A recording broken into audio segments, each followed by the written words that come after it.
Заети са Универсиада, Христо Ботев, Арена 1 и Арена 2. Кои? Заети са тази и тази. Остава варианта да играем някъде навънка. Само че на 27 октомври не може. Иначе с най-голямо удоволствие ще играем навънка. Да ти угодим на тебе, Петър Бакаджиев. Кажи какво да направим? Аз ти казвам, няма свободна зала. Ти какво правиш в тази насока? Позитивно нещо правиш ли? Написа ли, че ти го е страх? Днеска ти написа ли, че ти го е страх?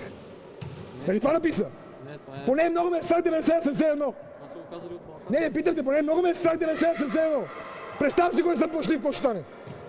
Написа, че сме се мъчили с харотите. Чудесно, правилно. Нали не знаеш, че днес ще теста за нашия отбор? Отличен 6.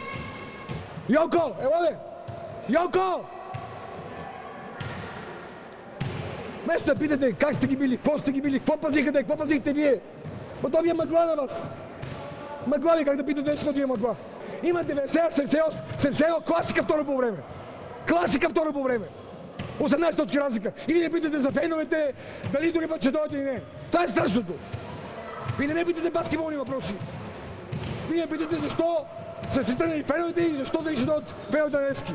Ще дойдат, защото Лудогорец е паднал. Това е най-хубавата новина.